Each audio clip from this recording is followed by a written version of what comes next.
Jo, a neměl jsem jí od té doby ani jednu. Já ji nemám. Říkám ti, kdo jí má... Já jsem šel pěšky. Máš ty ty? Já vím, že jsem šel pěšky. Protože jsem šel, vole, kámo, do kopce jak pičus. A to bych si pamatoval, kdybych jel, kámo, do kopce na koloběžce, to je hard, vole. Protože já nejezdím výtahem. Kdo na ní měl naposled? Ty pičo, vole. Já ne, kámo. On? Já ne. On mi to poslal. Nevěřím. Protože já nejezdím výtahem a já bych v tu dobu netahal nahoru. Jak Nemáš výtah. Jo, máš vlastně. Máma nejezdím. Nemá. Tak jí máš v lednici, kámo. Máš jí v lednici nebo ne? Ne? Jo, má. Ty ji máš. Já ji nemám. Ty si tahal nahoru. Nebo já nahoru. Ty si bral úplně potom Nemám. úplně nahoru. Já ji nemám. Ty vole, tak řekněte kdo. Já ji bezpečně nemám. Já Tohle. taky nemám. Už mě to deptá. Já jsem tahal. Já jako třeba úplně uprdele, vole. Můj ten Já chci rán. vědět pravdu, víš co. Já taky, ale právě. Tak jej máli.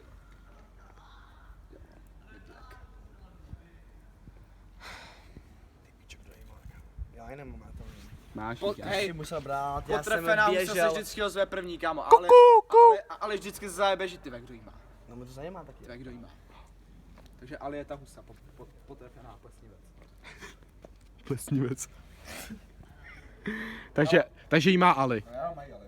Nebo jeho máma. Já ji nemám. A nebo lednice, kámo. Nebo mám si brácha. Těžko. A nebo brácha bez mobilu jí má. Brácha. Ne, jo, kámo, ten bracha bez mobilu, kámo, volal do toho bazošek, jo. Jo, vlastně. A jsme Hej, bez tak zítra pojedu do zastavárny, kámo, a bude tam chillovat, kámo, a podepsal se tam Ali v Seattle, kámo, fotím. Že ji prodává. Řekni pravdu. Tvoje máma je ošklivá, je pravda. Kámo, Ali teď přemýšlí, jestli má prostě zandat pravdu, nebo ne. Já proč třeba do toho teď motáš můj mámu? Platán? Platán? Žolaj kratán.